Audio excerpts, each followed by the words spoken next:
आज हम कक्षा 11 की जो भास्वती है उसका सप्तमः पाठ था, जो 7वां पाठ है, भव्य सत्याग्रहाश्रम। भव्य सत्याग्रह आश्रम गांधी जी के द्वारा जो बनाया गया था वो आश्रम कितना सुंदर है उसके बारे में हम इस पर पढ़ेंगे। तो ले चलते हैं, पहले पाठ का बारे में जो सूचना है उसको पढ़ते हैं। प्रस्तुत पाठ श्रीमती क्षमा राव कृत सत्याग्रह गीता के 4th अध्याय से उद्धृत किया गया है। आधुनिक कवयित्री ने साबरमती के आश्रम और महात्मा गांधी के आदर्श आचरण का वर्णन इसमें किया है। संस्कृत कविता का वर्तमान प्रसंगों में प्रस्तुतिकरण लेखिका का उद्देश्य है। वस्तुतः आधुनिक युग में देश के कोने कोने में जिस आतंकवाद की जड़ जमती जा रही है और अपने लक्ष्य अर्थात स्वार्थ की सिद्धि में जिस तरह के नृशंस और निर्दय मार्ग अपनाए जा रहे हैं वे राष्ट्र के लिए घातक हैं। आज उनके प्रतिरोध में प्रत्येक व्यक्ति को गांधी बनना है, अन्याय के विरुद्ध में खड़ा होना है और सत्य, अहिंसा तथा सदाचार का मार्ग अपनाना है, तभी संपूर्ण मानव का कल्याण होगा। तो यह था इस पाठ का जो महत्व है, लेखिका ने इस पाठ को क्यों लिखा, उसके पीछे लिखने का उद्देश्य क्या है, यह हमने समझा। और अब हम इस पाठ में जो लेखिका है उन्होंने जो श्लोक लिखे हैं उनको हम आपके सामने पढ़ते हैं। तो किस तरह से हमें उनको पढ़ना है।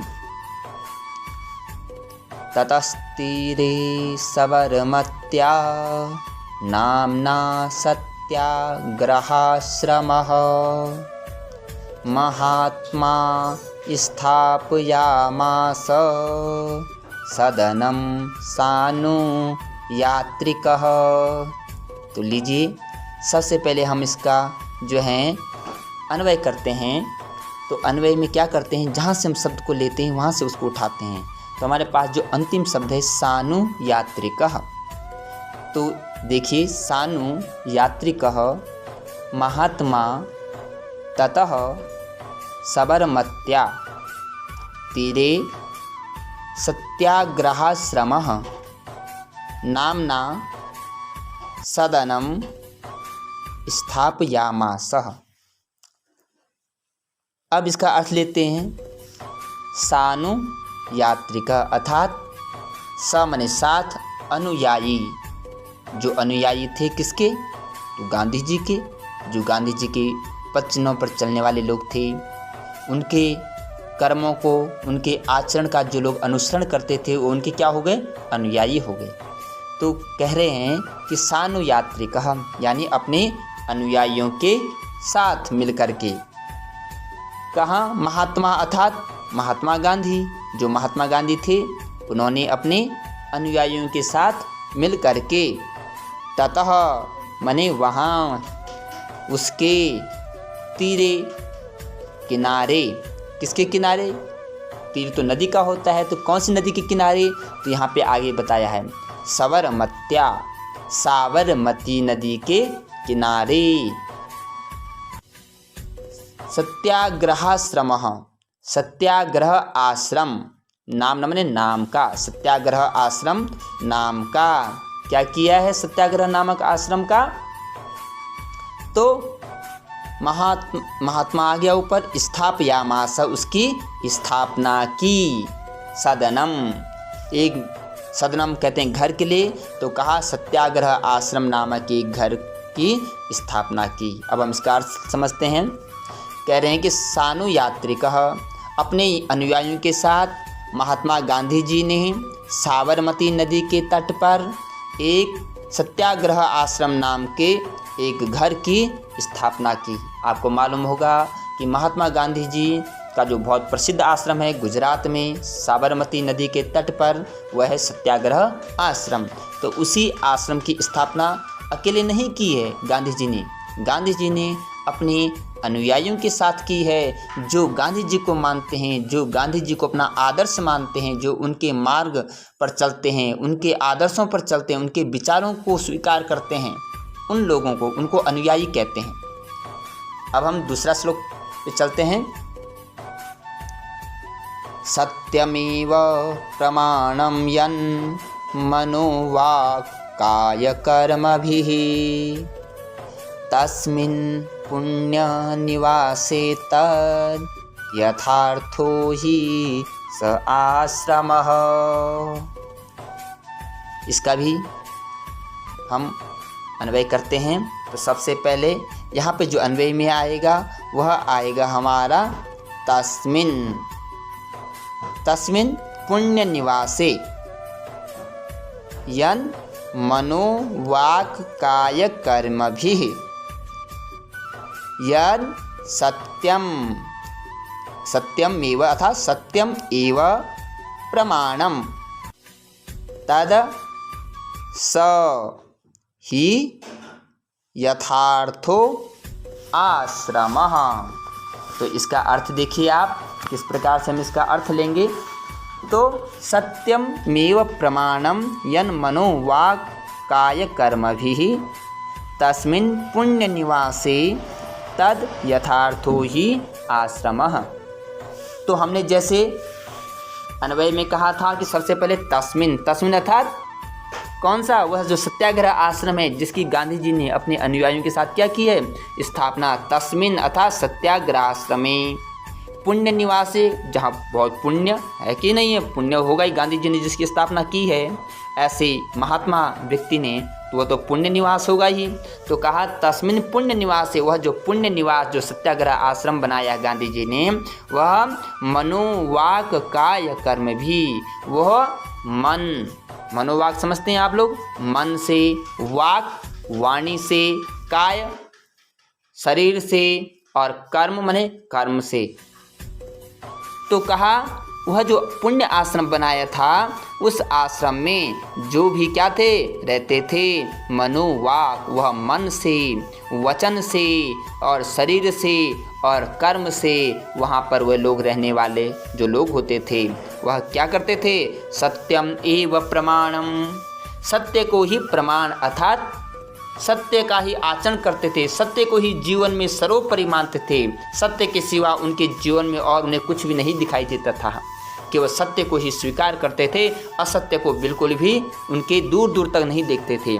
तो कहा सत्यम एव प्रमाणम, सत्य को ही जो उन्होंने प्रमाण मान लिया, अपना जीवन का सार मान लिया, अपने जीवन का लक्ष्य ही जिन्होंने मान लिया, ऐसे तद स ही यथार्थ आश्रमः,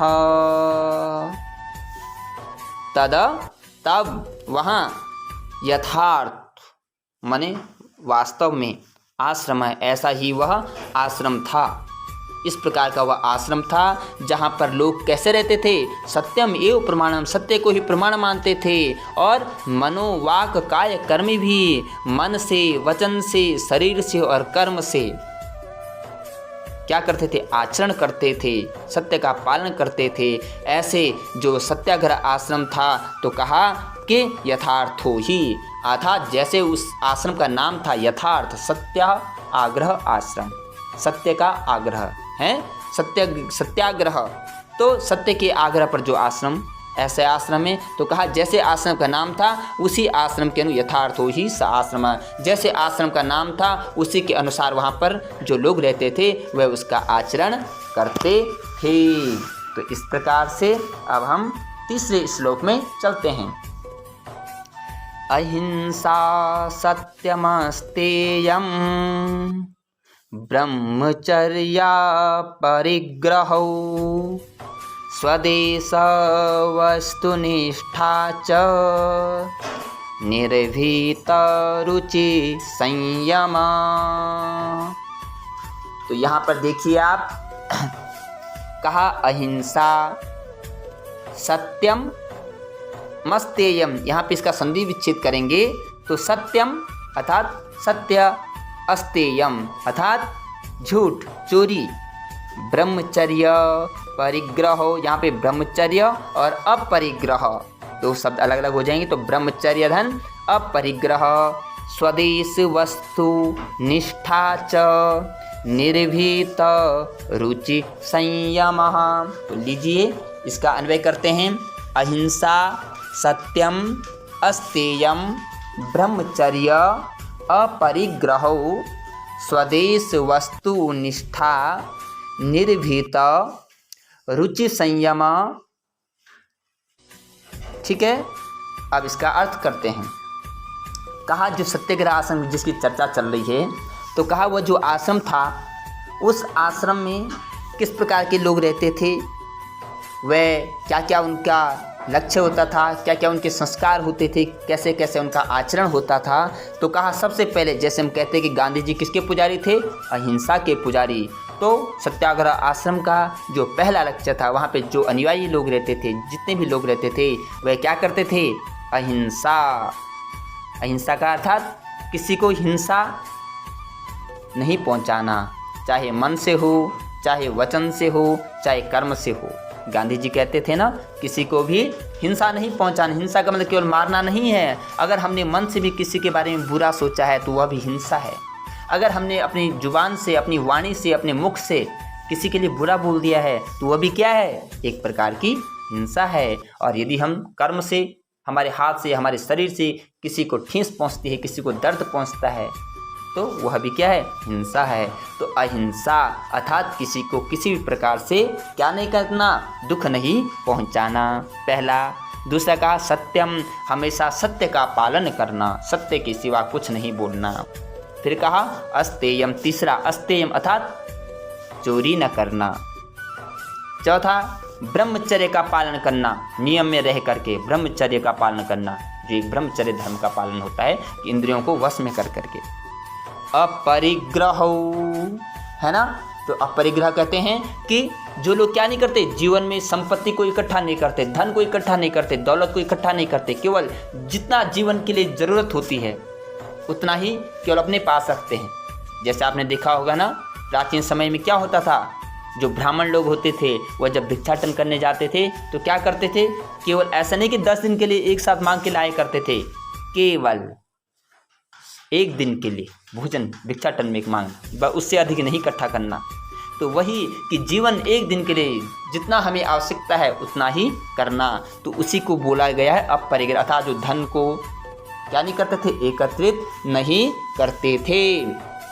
और फिर कहा स्वदेश वस्तु निष्ठा, स्वदेश अपने देश में बनी हुई वस्तुएं, चीज़ें से जिनको क्या हो, प्रेम हो, जिनको अपने देश की बनी हुई चीज़ों के प्रति भावना हो, जिनका मन समर्पित हो, जो अपने देश की बनी हुई चीज़ों को क्या करता हो, सम्मान देता हो, उनको सबसे पहले स्वीकार करता हो, उनको ग्रहण करता हो। ऐसे निर्भीत रुचि संयम, निर्भीत निर्भय होकर के, कोई डर नहीं, क्योंकि जो मनुष्य सत्य का पालन करेगा, जो अहिंसा का पालन करेगा, है जो कभी चोरी नहीं करेगा, जो ब्रह्मचर्य का पालन करेगा और जो धन इकट्ठा नहीं करेगा, जिसको अपने देश की वस्तुओं के प्रति क्या हो, निष्ठा होगी, ऐसा व्यक्ति का निर्भीक होना स्वाभाविक है। तो कहा निर्भीक होना और रुचि संयम, और जिसकी जो अपनी इच्छाओं को पे क्या कर रखे, नियंत्रण रखे है। क्योंकि हम कोई भी गलत काम कब करते हैं, जब हमारे पास हमारी इच्छाएं बढ़ती है और इच्छा के अनुसार हमारे पास धन नहीं होता है, तो हम उस वस्तु को प्राप्त करने के लिए, जैसे आपने देखा होगा कई सारे लोग क्या करते हैं, चोरियां करते हैं। वो चोरी क्यों करते हैं, क्योंकि उनकी इच्छाएं बढ़ जाती है, और जब इच्छाएं बढ़ जाती तो धन तो रहता नहीं उनके पास। फिर वो क्या करते हैं, तो बिना धन के अभाव में एक जो है शॉर्टकट रास्ता अपनाते हैं, एक संक्षिप्त मार्ग अपनाते हैं, चोरी करना। तो वो चोरी कब हुई, जब उनके मन में कोई इच्छा जागी। इसलिए कहा कि क्या करते थे, उस आश्रम में रहने वाले जो लोग थे वह रुचि संयम, अपनी इच्छाओं पर क्या करते थे, नियंत्रण रखते थे। और आगे देखिए अगला श्लोक में,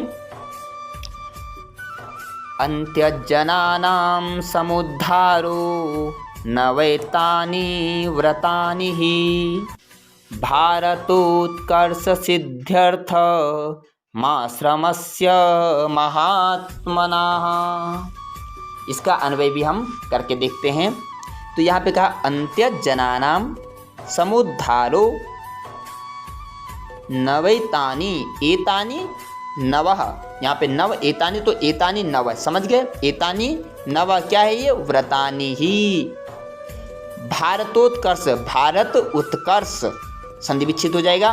भारत उत्कर्ष सिद्ध्यर्थम, सिद्ध्यर्थम, सिद्ध्यर्थम और आश्रमस्य, तो सिद्ध्यर्थम महात्मनः आश्रमस्य।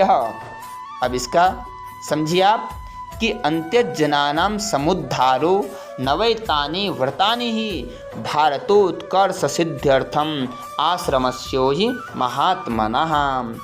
और ये ऊपर तो बता दिया कि अहिंसा 1, सत्य 2, फिर कहा अस्तेय 3, ब्रह्मचर्य 4, अपरिग्रह 5, स्वदेशी वस्तुनिष्ठा 6, निर्भय 7 और रुचि संयम 8। लेकिन यहाँ पे नीचे क्या है? अंत्यजनानां समुद्धारो नवैतानि व्रतानि, 9 व्रत। ऊपर तो 8 ही व्रत बताए, 9वां व्रत कौन सा है? तो इस श्लोक में देखिए आप 9वां व्रत कौन सा बताया है? अंत्यजनानां, अंत्यजना समाज में जिन लोगों को क्या करते हैं हम लोग? दबाते हैं, जिनको सम्मान नहीं दिया जाता, जिनसे हम घृणा करते हैं, जिनको हम दूर बिठाते हैं, ऐसे लोग, समाज जिन लोगों से घृणा करता है, समाज जिन लोगों को उनको एक व्यक्ति से दूसरे व्यक्ति से दूर रहने को करता है, ऐसे लोगों को, समझ गए आप लोग? तो कहा ऐसे लोगों का क्या है? अंत्यजनानां समुद्धारो, उनका उद्धार करना, उनका क्या करना? उद्धार करना। नवैतानि व्रतानि, ऐसे ये 9 व्रत हैं गांधी जी के उस सत्याग्रह आश्रम का जो लक्ष्य है यह है कि 9 व्रतों का पालन करना। और ये 9 व्रतों का जब हम पालन करेंगे तभी क्या होगा? भारतोत्कर्ष सिद्ध्यर्थम, भारत देश अपने उत्कर्ष पर, अपनी चरम सीमा पर, जो भारत का गौरव है, विश्व गुरु जगत गुरु है, जो हमारे देश का नाम है, उस नाम के अनुसार उत्कर्ष उस स्तर पर पहुँचेगा, सिद्ध्यर्थम उस सिद्धि को प्राप्त करेगा। और आश्रमस्य महात्मना, ऐसे वह जो सत्याग्रह आश्रम था, ऐसे महात्मा गांधी जी का यह क्या था? उद्देश्य था। साबरमती आश्रम को स्थापना करने के पीछे, उसको बनाने के पीछे गांधी जी का यही उद्देश्य था कि अगर मुझे भारतवर्ष को उसका उत्कर्ष दिलाना है, उसका जो मान है, उसका जो सम्मान है, उसका जो स्थान है, वह कैसे मिलेगा? तो जब इन 9 व्रतों का पालन होगा। वो 9 व्रत कौन से हैं? तो 8 व्रत आपको तीसरे श्लोक में बताए गए हैं, और 9वां व्रत यहाँ पर अंत्यजनानां हैं, जिनको हम हरिजन लोग बोलते हैं। ऐसे लोगों का क्या करना? उद्धार करना, उनको उससे ऊपर उठाना, समाज में उनके प्रति कोई भेदभाव न हो, कोई उनके लिए अपशब्द न बोले, कोई उनका अपमान न करे। इसलिए ऐसे लोग जब समाज के बराबर दायरे में आएंगे तो तभी हमारा देश क्या होगा? एक ऊंचा स्थान प्राप्त करेगा, जगत गुरु का स्थान प्राप्त करेगा। तो इस प्रकार से यह 4था श्लोक था। 5वां श्लोक देखते हैं हम लोग। निर्ममो नित्यसत्वस्थो मितासी सुस्मिताननः सुकलत्रः शिशु प्रेमी पितेवाश्रमवासिनाम्। हैं? अब इसको देखेंगे, इसको किस प्रकार से हम लोग करेंगे। तो कहा निर्ममो अर्थात निर्ममः, नित्य नित्य सत्वस्थ मितासी सुस्मिताननः सुकलत्रः शिशुप्रेमी पितेव आश्रम। अब यहाँ पे ध्यान, शिशु प्रेम बात क्या है? पितेवा, अब संधि विच्छेद करेंगे, पितेव आश्रम वासिनाम। तो यहाँ पे करेंगे हम आश्रम वासिनाम पितेव। ठीक है, तो अब ऊपर से अर्थ लेकर चलते हैं।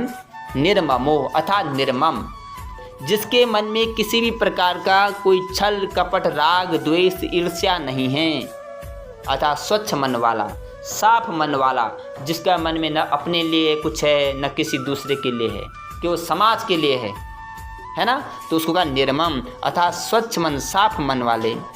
ठीक है, फिर कहा नित्य सत्वस्थो, नित्य अर्थात प्रतिदिन, हमेशा, रोज, है ना। और क्या? सत्वस्थ, सात्विक, सत्व कहते हैं सात्विक, 3 प्रकार के गुण होते हैं ना हमारे पास, एक राजसिक, तामसिक और सात्विक। तो कहा सत्व गुण से युक्त, और कैसे? कहा मितासी। मितासी कहते हैं जो लोग भोजन कम मात्रा में करते हैं, जैसे कि हम कहते हैं ना अल्पाहारी, उसी को ही क्या कहते हैं? मितासी। तो कहा कम भोजन करना। फिर कहा सुस्मिताननः, सुस्मित अर्थात सुंदर स्मित, आनंद मने आनंद कहते हैं मुख को, अर्थात जिनके मुख पर सुंदर क्या रहती है? प्रसन्नता, सुंदर प्रसन्नता वाले, मुस्कुराते रहने वाले लोग, अर्थात सुंदर मुख अर्थात प्रसन्न मुख वाले, है ना। फिर यहाँ पे कहा सुकलत्रः, ऐसे लोग सु जिनकी सुंदर, कलत्रः माने कलत्र कहते हैं पत्नी को, सुंदर पत्नी वाले। सुंदर पत्नी का मतलब क्या हुआ? सुंदर पत्नी का मतलब यहाँ पर कि जिनकी पत्नियां कैसी थी? पतिव्रता हैं, केवल एक ही पति को मानने वाली, ऐसे सुंदर। तो कहा सुकलत्रः, सुंदर पत्नी वाले अर्थात